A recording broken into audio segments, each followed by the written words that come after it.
Well, welcome, Al's Pals Region. Thank you for joining us this afternoon. This is our first inaugural Pals Roundtable discussion. I'm really excited to be hosting this. Where this kind of came about was I believe that our industry is constantly changing, it's constantly evolving. And I think that there's so much strength in us communicating and collaborating with each other to really just kind of share ideas on what's working, what's helping people become successful. So for today's discussion, I have here joining us, we have Maren Longnecker from the Detroit office, we have Connor Ham and Nida Malik from the Des Moines office, and we have Savannah Woods here joining us from the Nashville office. And what we wanted to discuss was setting meetings.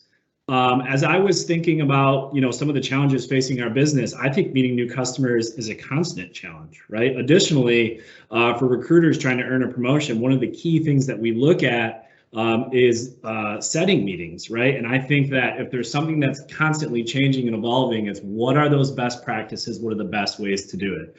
So today I wanted to have a discussion with these four and get their perspective on what those tips and tricks are and what those best practices are. So that way we can be putting some content and sharing some ideas on best ways to be getting meetings set. So today I've got 5 questions that I'm going to ask these 4 individuals. And hopefully you'll be able to have some really good takeaways or tips that you can implement to get some meetings set. So we'll kick it off really just at the basics of setting meetings. How do you guys approach your call sheet? How do you guys approach your call sheet from an organizational perspective, from a lead quality perspective, and from a time management perspective? I can certainly jump in here. I think organization is key when sitting down to cold call. And really, when you are looking at these leads and the leads that you've collected or leads that have been passed off to you from an account manager, first and foremost, you've got to have an organized call sheet. You need to go in, find updated phone numbers, updated emails. But something that's really helped me with organization is color coding my call sheet. It's a small little thing that's gone a long way. So I do green as someone that I have set, red is someone that has rebutted me, and then yellow is either a referral, a real-time lead, or a big target of mine. So I know that that's somebody I need to get in front of, and I constantly update that as I'm cold calling, and it just helps you stay organized and kind of know where you left off with that lead from the start. I love that. All right, love that, Savannah. Just to piggyback off of an organizational standpoint, I live in my OneNote. I don't know about you guys, but I have a page for each of my accounts, and I have scripts and ammo right in front of me. That way, when I'm calling, I have everything right in front of me, and as well as if I do get called backs too, I can easily just figure out which account that lead is for and have my scripts and my ammo ready to go. When it comes to time management, something that I really utilized was block scheduling. I live in my calendar as well, and so I would block off time on my calendar the last 10 minutes of each hour to rip through my call sheet and cold call. And I know, Connor, you also had a different strategy of how you approached time management as well. Yeah, when we were both pushing together, block scheduling didn't work for me whatsoever. I wasn't hitting my recruiter numbers or my account manager numbers that I was trying to hit. So for me, it was always numerical based. I would go for 10 regular calls trying to get a CPF, and then I would transition into cold calling. If I got a CPF, transition early into trying to set a meeting. If I set a meeting, get back to recruiting, and just kind of that bit of a challenge. If I hit numerical goals, I knew I was going to be on pace. So each day was always the 7 CPFs and 2 meetings set, so that I would end the week with 10 meetings set. Always set me up really, really nicely going into the next week and having periodically compounding meetings. Never let me fail my goal. I love that. I love having just systems in general, right? If I'm a recruiter listening on this call, just starting to cold call, really think about what your system is, right? Whether it's calling at the bottom of every hour, or doing a CPF ratio to cold call ratio. I always had a challenge with myself when I was in sales was before I packed up to go into my next meeting, I always got 5 cold calls out before I go into that meeting. And I don't know why, for some reason, I would always get a meeting set whenever I'd rip those last 5 cold calls before I went into the meeting. So think about what your time management is with cold calling. So does anyone else have any points on that? Awesome. Well, what about like strategies or mentalities just for like getting meetings set? A big thing for me, I can jump in on the first thing. I talk about this with the recruiters that we have in our office now pushing, is to really condense your script that you're having on your cold call. A lot of us get into cold calling. We are told this script that we're supposed to talk through, and it's astronomically wrong. And you're talking on the phone for literally a minute and a half, and this person thinks you're a telesales. So for us, it's always about really brief, just an introduction, your ammo, and then set the meeting. So for me, going into a meeting like Transamerica, it'd be really brief, as in like, hi, Al, this is Connor Ham from Insight Global. Hope you're having a great day. Just wanted to give you a call. Insight Global is Transamerica's newest staffing partner. Have met with Chad Cutney, Laura Worth, and a few others. Sorry, I screwed up there. But would you be free next Tuesday for a 15-20 minute meeting to learn more about our capabilities and how we can best support you and your team, and not filling them in with a bunch of our ammo that we're going to go through on the meeting. Not allowing them to have that space for a rebuttal. I love that point. I think sometimes people think that they need to tell them our whole service offerings on a cold call. If you feel like you're speaking for like a minute or 2 minutes and it's just quiet on the airwaves on the other side, it probably is. So always be looking, how can I be short and concise? And then we'll have more time when we meet with them in person to tell them more about our capabilities. So I love that point, Connor. 100%. Yeah. And I think that mentality. Oh, I'm sorry. You're good.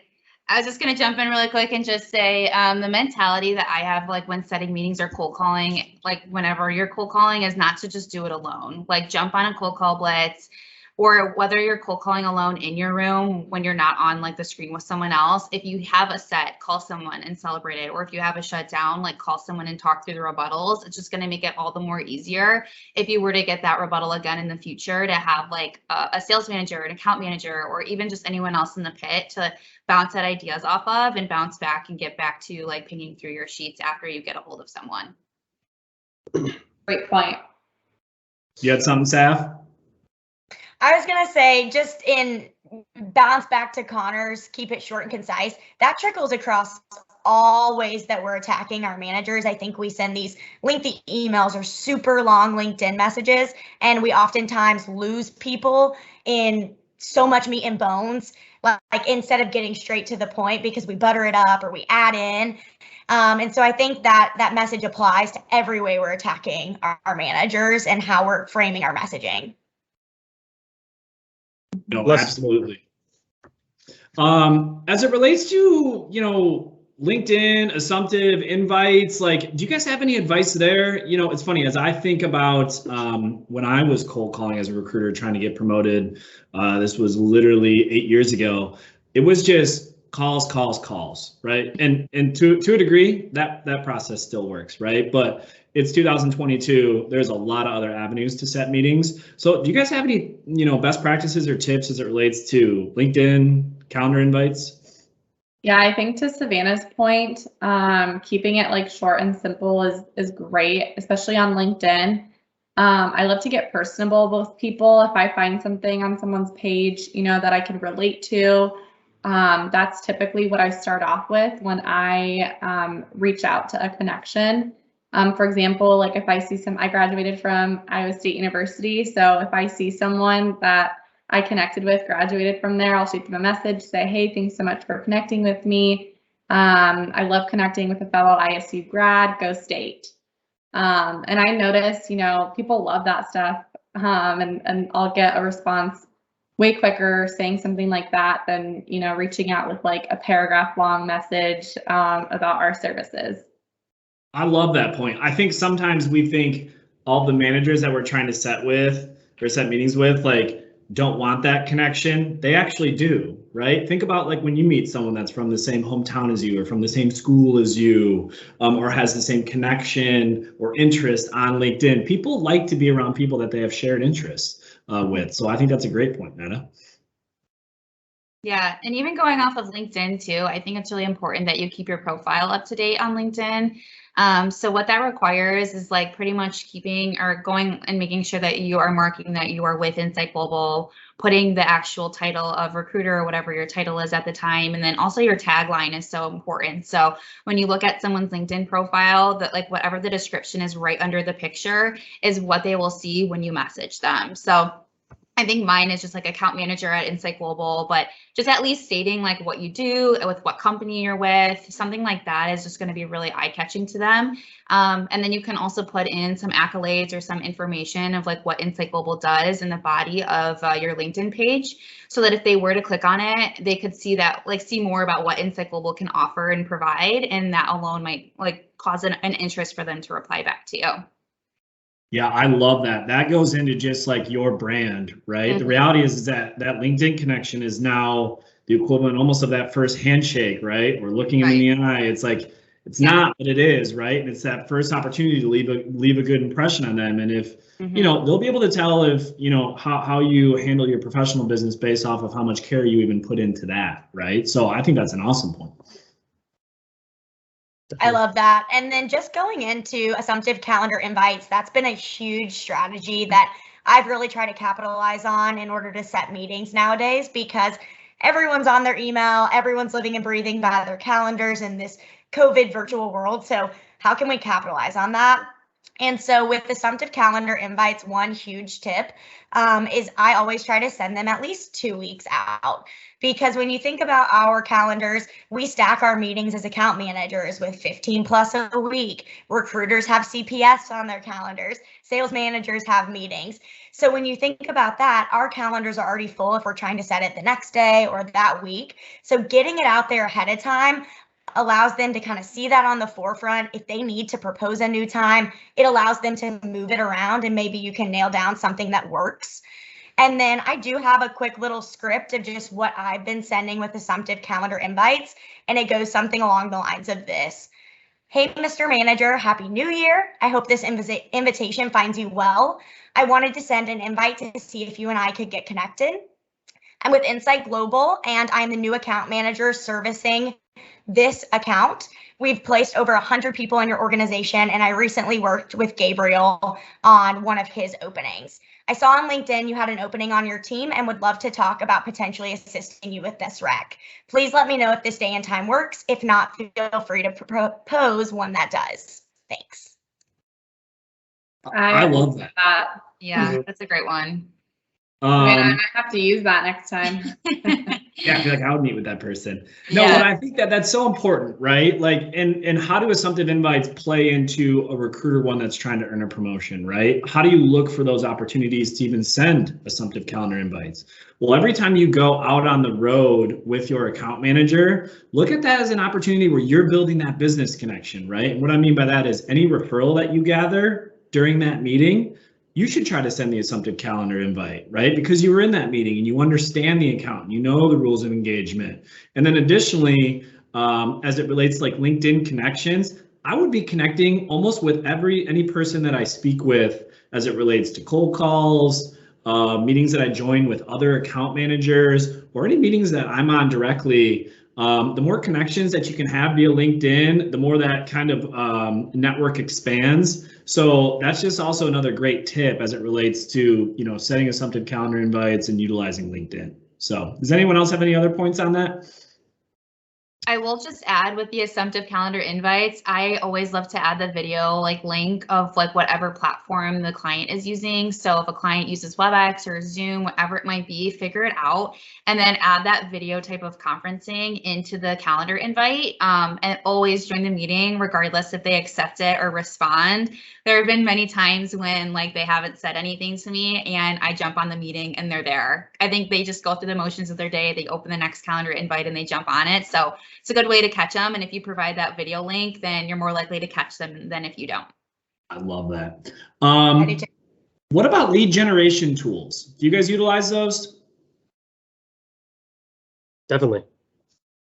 Which ones do you guys like? Any advice for recruiters? For me, just now, it's getting used to the Sales Navigator, being able to implement that, because I like to do the top-down approach, so attacking more high-level targets.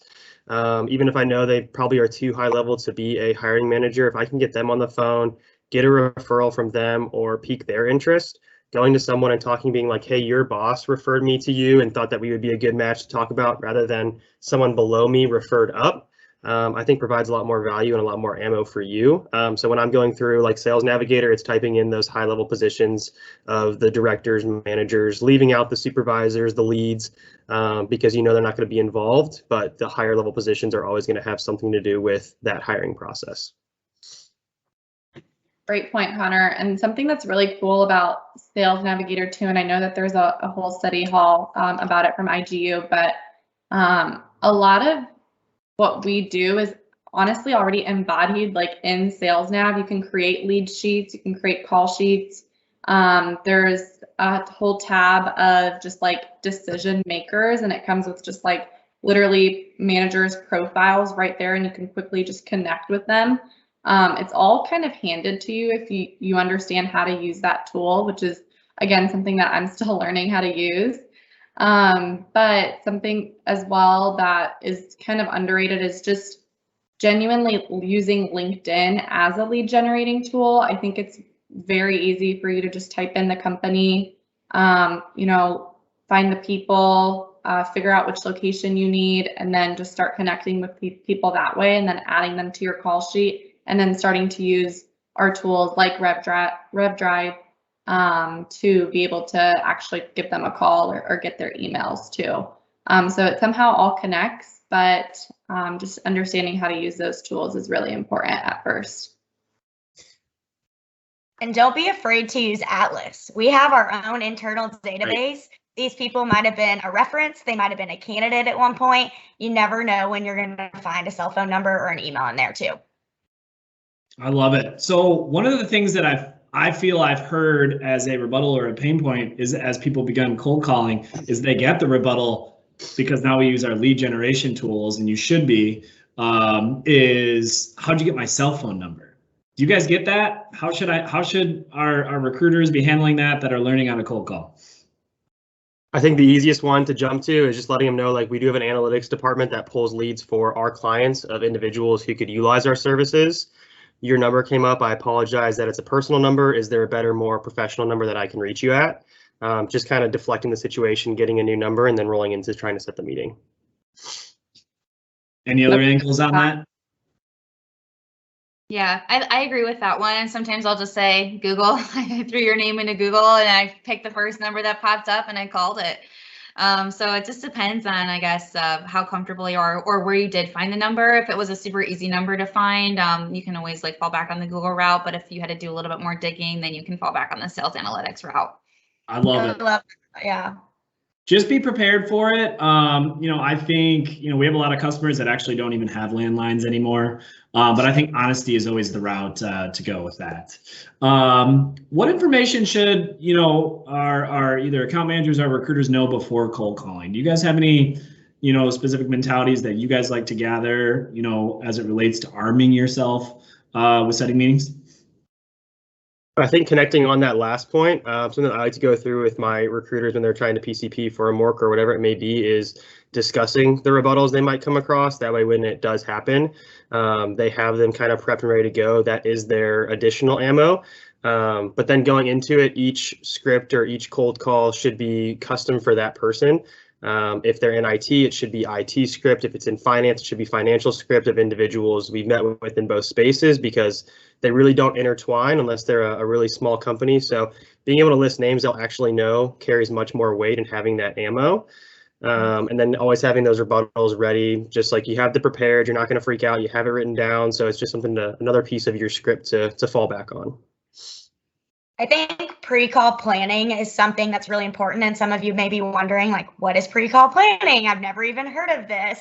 That's when you start, setting up your cold call sheet. You've got these leads and you need to go back and actually prep beforehand with the account manager that services this account, or find out, do we even service them? Is this going to be a completely cold company we've never called on before? And where you can actually find some of this information of who are the account managers over this account, or how do I know if we made placements there? We've got really awesome tools at our hands right here in our databases. We've got in Comtrack on the job It's a little bit outdated now that we've shifted into some of our SharePoint files, and then like our Tableau devices on Atlas now. So one of the big ones that I've been using to find this data is our market analytics tool. It's in Atlas, it's under the reporting tab. You can go in, throw any company name, and if we've worked with them, it'll pull up what locations and how many placements we've made and when. That certainly goes a long way in getting that data on a cold call. Definitely. I love that. What I want, I think a lesson is, when if I'm a recruiter starting to cold call, remember that, our company's been around for almost 20 years, right? In a lot of instances, we've called on a lot of these customers before. Well, no matter how long you've been at the organization, all that work is your work, right? Meaning however many placements we've had, like you work for IG, so that represents you. So use that as your ammo, historical data when you're setting meetings. What about getting turned down? When I started cold calling, I'll get worried about getting turned down. What are your guys' thoughts on that? I loved getting shut down. I would actually rather get shut down than, ping through my call sheet all day and get nobody on the phone. I think getting shut down truly just makes you better. No matter the rebuttal, if it's something that is super easy and we have ways that we could approach it, or if it's something like, oh my gosh, that totally just threw me off guard, you're definitely going to have those moments. And just knowing that you can pick up the phone and call another account manager and your sales manager and role play that immediately, just so you can figure out, again, if there are other ways that you could approach the rebuttal with them. But that was definitely it still is one of my favorite things, is to get shut down. And I think getting into cold calling as well, like in your head, you're thinking, oh, we're already set up. These people know who we are. We should be setting every single meeting.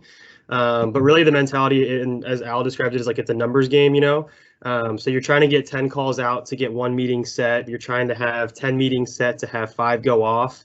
In that sense, you just try and pile up as much as you can. You're not going to get every single person on the phone. You're not going to set every single meeting. Not every single meeting is going to go off, and not every meeting is going to be a user. Which is why it's all that effort based. And the more that you put out, the more that you'll take in. So always have to keep getting calls out to get meetings set. Yeah. Right. And it's just, you're not bad at your job if you get a shutdown by any means. We all get shut down, even like the people that set the most meetings, everyone gets shut down. So don't take it personally. I know it's tough sometimes, especially if they're a little bit rude or whatever it might be, but just know, like, the worst thing that they can say is no. And all you can do is just get back at it and keep calling until you find someone that does say yes. And there are those people, they do exist and they're really nice. Yes, I love all those points. And I think the last point that I think I used to implement when I was in sales was I almost use a shutdown as my first touch point with that customer, right? Meaning, yeah, I might get shut down, but how I would like to end a lot of those calls would be like, hey, it sounds like you're busy, your calendar is really busy right now. Would you mind if I gave you a call back in a few weeks when your calendar loosens up and maybe we could get something on the books? I feel like 99.9% of the time that customer would say yes to that. And then the difference maker is you have to actually call them back, right? And that even starts showing diligence in itself. And when you call them back, you say, hey, we had spoken about 3 months or 3 weeks back. I know you were pretty tied up at the time. Again, I was going to be out your way next week, or I'd love to set something up virtually next week, if your schedule has loosened up. I think a lot of people respect that. So just look at even those shutdowns as like, okay, cool. How am I tracking this manager, and how am I going to then reach out to them again in the future? And again, hopefully it'll be representative of your character and you can make it a positive thing. So awesome. Well, first PALS Roundtable in the books. I thought this was a great discussion. I think the biggest takeaway that I have is when it comes to setting meetings, right? It's about preparation.